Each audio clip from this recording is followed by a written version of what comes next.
Hi there, I'm David Batshoffen and I host a travel blog called Travel and Things.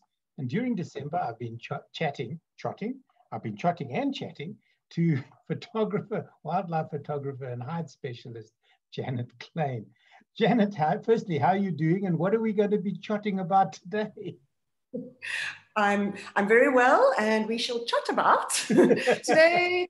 I just thought we can end off on hide photography with me sharing a couple of the really special moments I've had, a couple of photos that we've had there. We can just chat about the images, maybe the story behind them, or something like that. That would be wonderful. So share your screen with us, and I'm really looking forward to these. Yeah, let's delve right in. Right. Oh, can you see an elephant and a hide? I can. It looks like it's reaching for the camera. That's exactly it. Okay, so I'm going to start with the elephant photos because that's what we do. You can. What I'm going to cover today is also what sort of things you can photograph, not just my special moments, but different ideas, things to think about when photographing from a hide. Right. So starting off with, and this is just to share a bit of the experience we have. When I say up close and personal, it's really up close and personal. And we do have elephants come and really sniff around the cameras and that sort of thing. And a shot like this is where you just want to pull your wide angle out. Yeah. And you can see there. And I spoke about it last week, if I remember, where I like the flexibility of not having your camera clamped in because you might need to change quickly. And here's a beautiful example of the guest quickly moving the bean back forward, getting the camera right out there, because if your angle's too wide, you're going to get the hide in the shot. Yeah. And often what I do, so when the guests arrive, particularly internationals where they're not going to be coming frequently, and there's almost a panic when the animals arrive and they just start shooting. They don't know how long they're going to be there. And that's so I have, particularly with the elephants, a saying, and I say, start with the insurance shot. And the insurance shot is just get the whole elephant in the shot. Just get everything, you know, the body, tail, water, everything. And then you can play a bit trying to capture action, water spraying, behavior, that sort of thing. So, you know, you start with your medium lens. Your 70 to 200 is where I normally start. Right. And if you're prepared to put yourself in the firing line, you can get shots of, and it's one of my favorite shots because I tried it for so many times. I just wanted the water spraying directly at me. And a little later on, I've got a photo of the results of this shot, or a shot similar to not this particular one. It's a great image. It really and truly is. And people don't realize, you know, how long it takes to actually get this type of shot. My go-to is that fellow that was trying to get a particular kingfisher, and it took him 6 years and 72,000 images to get one award-winning image. I mean, I would have given up long before that. But that's the type of dedication you need.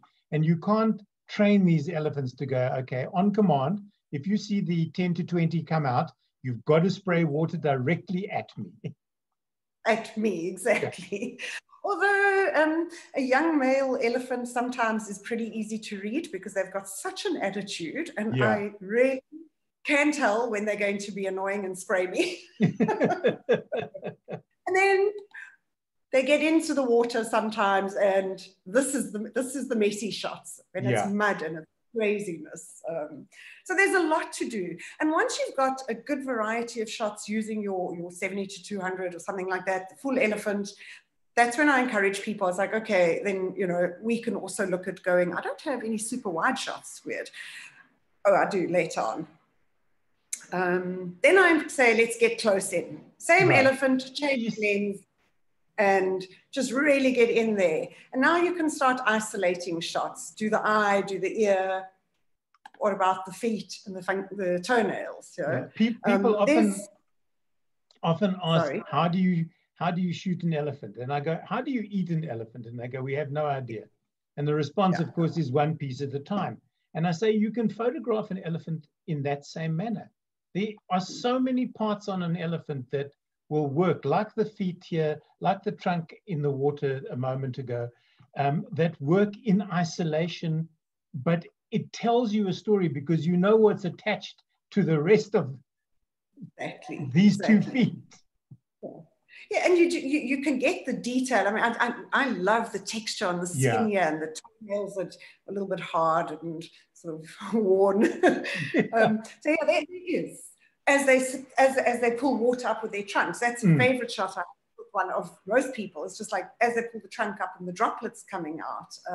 In fact, I think I saw one of your shots on Facebook just recently, Janet, which was the tip of the trunk, literally just on top of the water, and it was either about to slurp or it had just slurped. And I sat and I thought, that's a really good shot because the water underneath the trunk is of a slightly different color because of the shadows. Beautiful, beautiful image.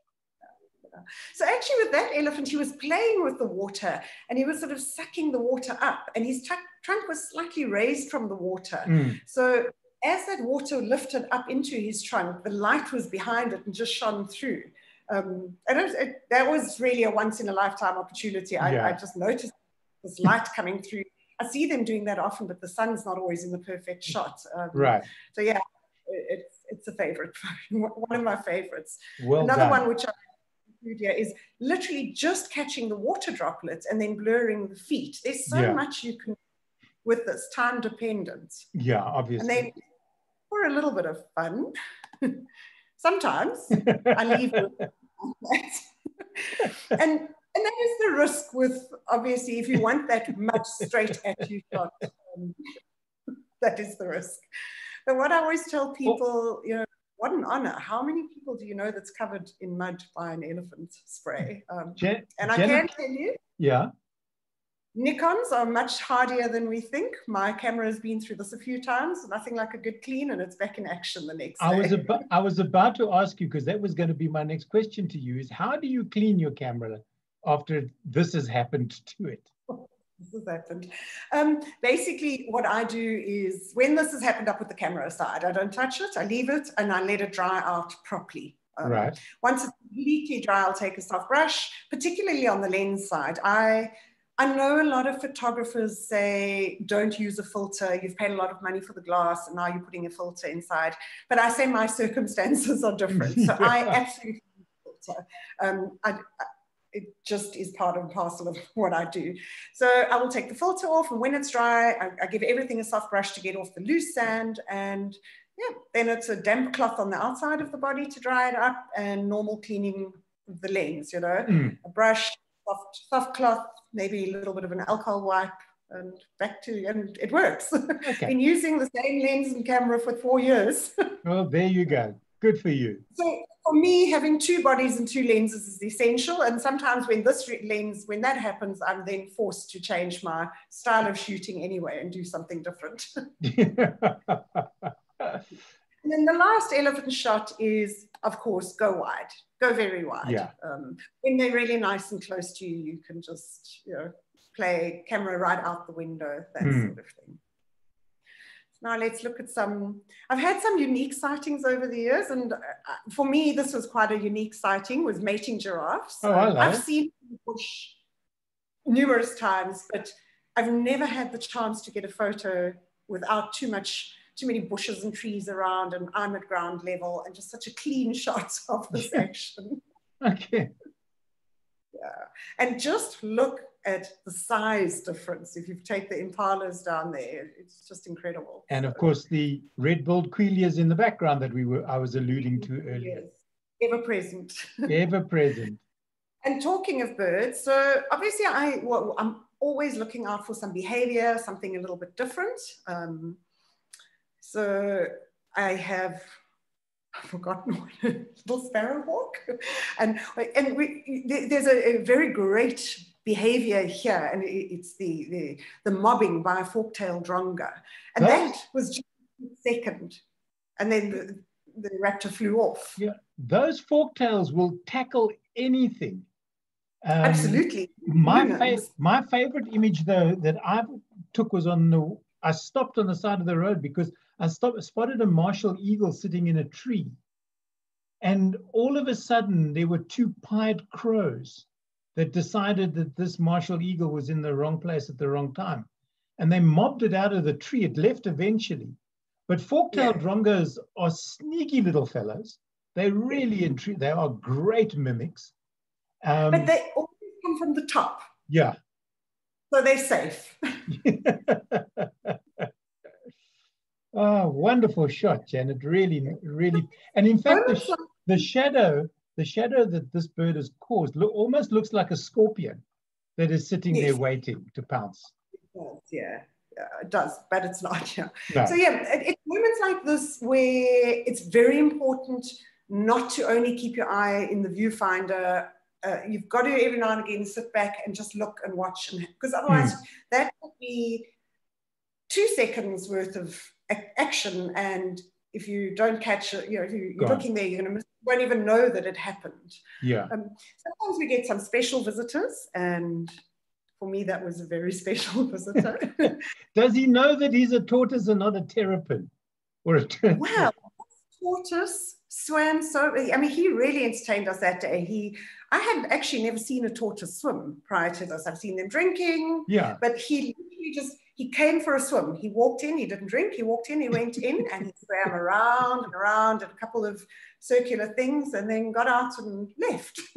So it was a great opportunity for something different to shoot. And don't ignore the smaller, less popular things. No.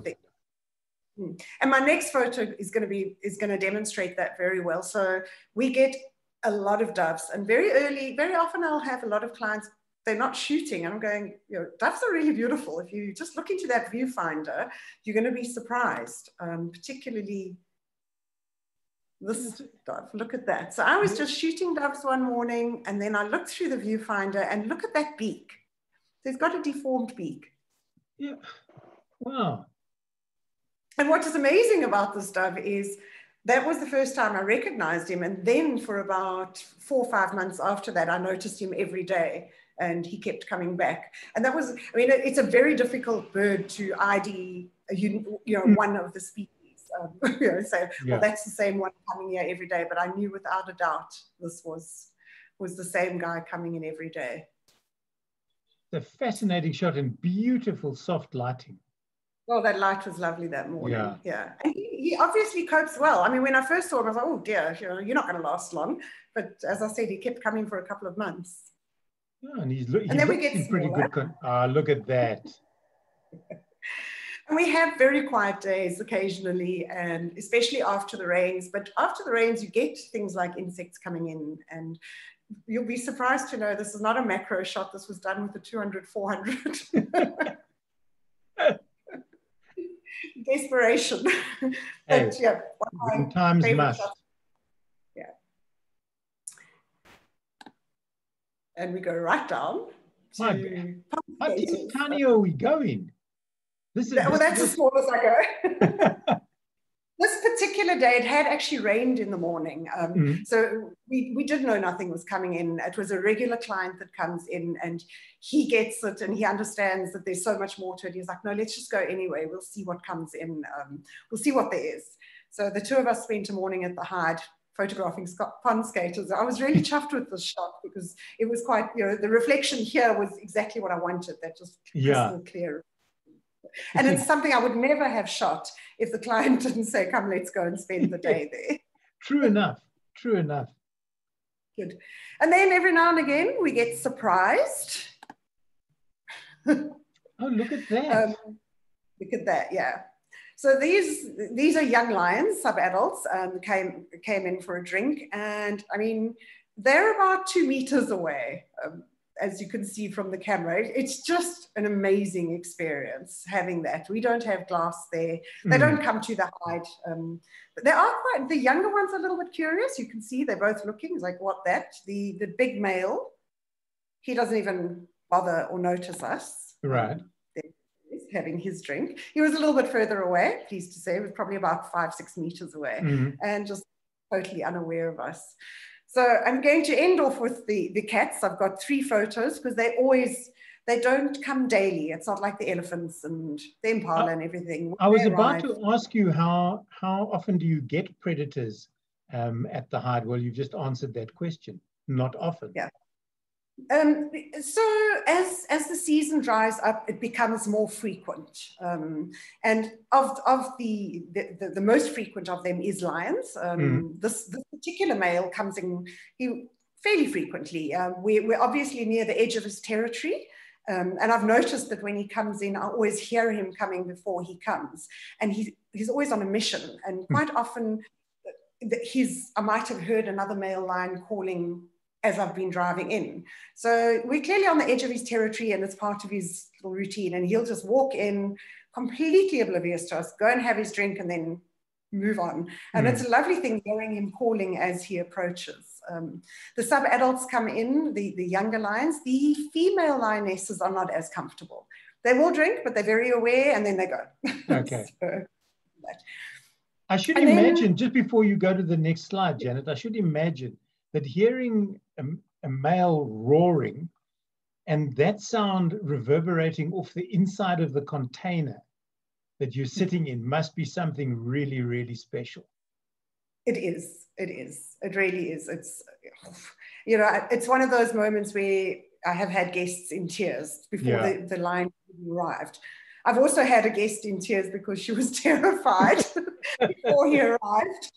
But then I just sat next to her the whole time with just a hand on her arm and say, here's comfort, and you just shoot. It's fine.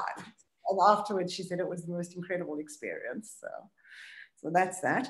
So one of the animals we've not had a lot of coming to the hide, and I had never had it, was a cheetah.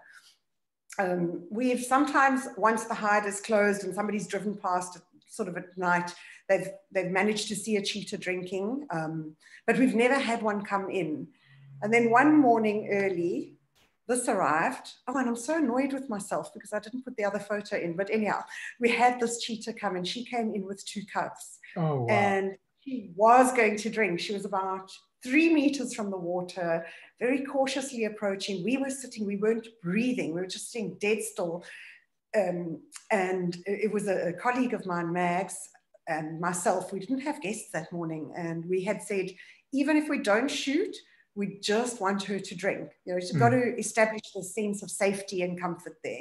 And once she drinks, we'll click once and just see how it goes. And as they were approaching, a herd of elephants came in. And oh, no. So Mags and I each have 1 or 2 photos, and this is the only photos we have of a cheetah at the hide. But we are hopeful she'll come back.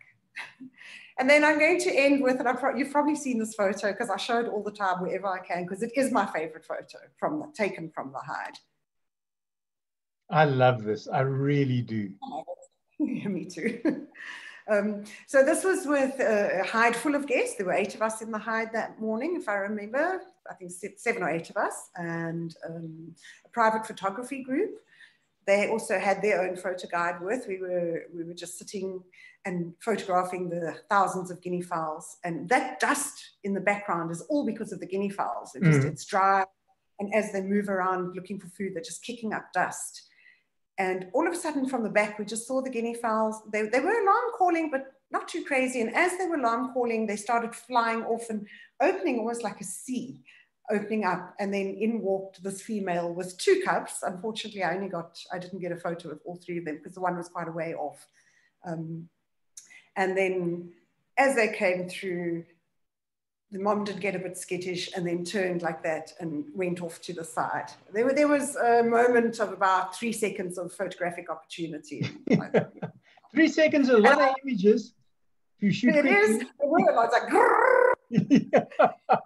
One that I settled with and chose was this one because of the 2 tails together.